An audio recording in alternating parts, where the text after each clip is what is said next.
कृष्णा, राधे राधे। माखन चोर नटखट श्री कृष्ण जी को रंगे हाथों पकड़ने के लिए एक बार ग्वालिनों ने एक अनोखी जुगत भिड़ाई।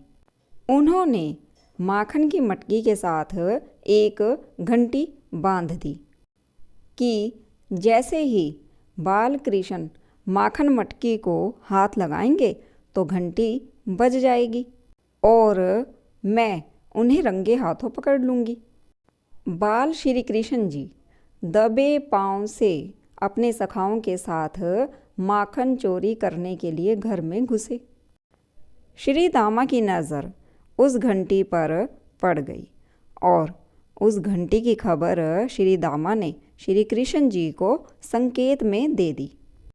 श्री कृष्ण जी ने घंटी देखकर अपने सभी सखाओं को निश्चिंत रहने के लिए संकेत किया और उस घंटी के कान में फुसफुसाते हुए कहा कि देखो घंटी, हम माखन चुराएंगे लेकिन तुम बिल्कुल भी मत बजना।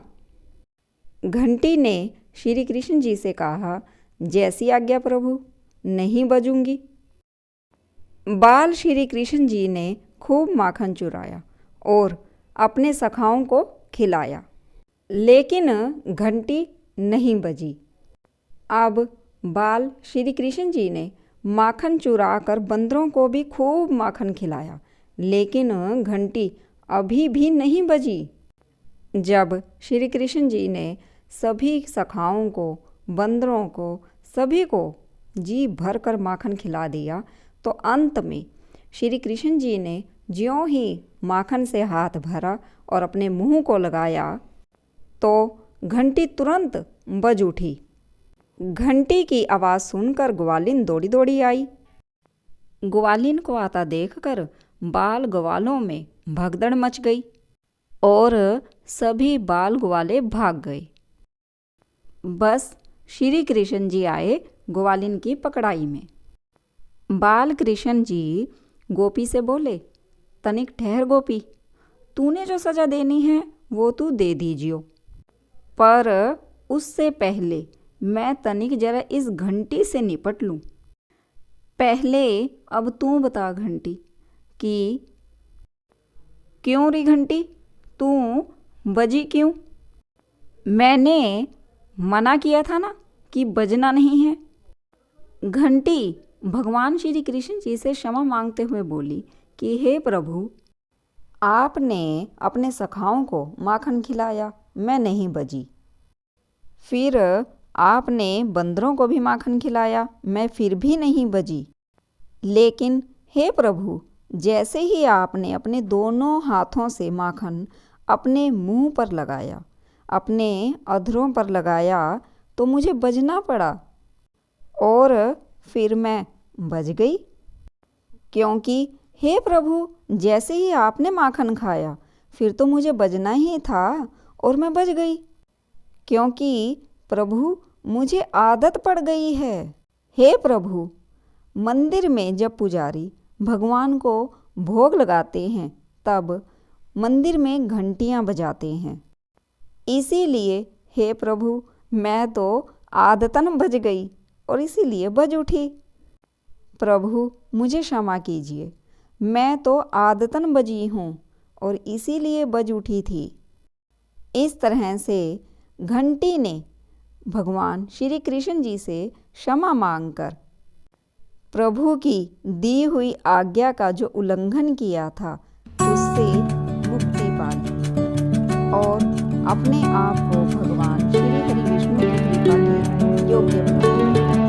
जी हाँ, जिन पर भगवान श्री कृष्ण जी की कृपा होती है वह अपराध कर कर भी क्षमा प्राप्त कर लेता है। भगवान श्री हरि विष्णु की आज्ञा का उल्लंघन करना सबसे बड़ा पाप है, लेकिन उनकी आज्ञा का उल्लंघन करने के बाद भी घंटी ने क्षमा याचना करके भगवान श्री हरि विष्णु की कृपा प्राप्त कर ली। इसीलिए आज भी जब भगवान श्री हरि विष्णु को, कृष्ण जी को भोग लगाया जाता है तो मंदिर में घंटियाँ जरूर बजाई जाती हैं। जहाँ भगवान निवास करते हैं वही स्थान मंदिर बन जाता है। जिस घर में लड्डू गोपाल जी हैं और उनकी सेवा की जाती है, उन्हें भोग लगाया जाता है, वही घर मंदिर है। तो जब भी आप लड्डू गोपाल जी को भोग लगाएं तो घंटी ज़रूर बजाएं, ताकि भगवान श्री हरि विष्णु लड्डू गोपाल जी के रूप में भोग को स्वीकार करें।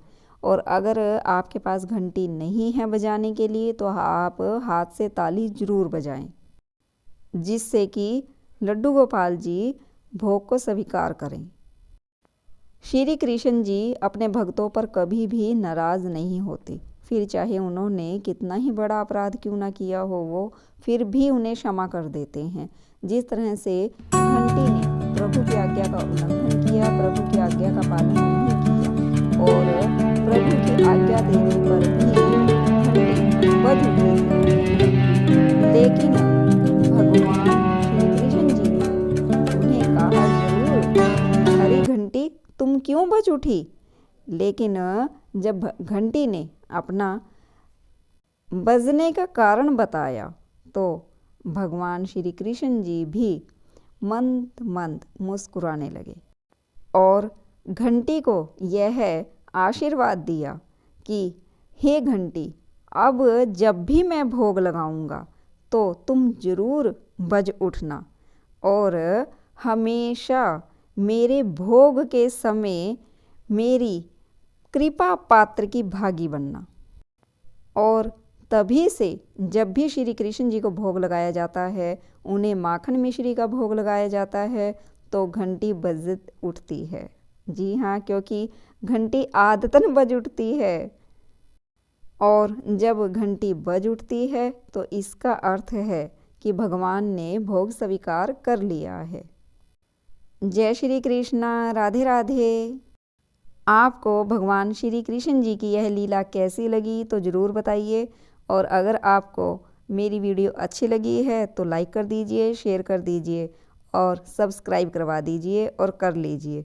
अगर आप मेरे चैनल पर नए हैं तो वीडियो को सब्सक्राइब कर लीजिए और पास में बने हुए बेल आइकन के बटन को प्रेस कर लीजिए, ताकि मेरे आने वाली वीडियो की नोटिफिकेशन आप तक तुरंत पहुंच सके। जय श्री कृष्णा, राधे राधे।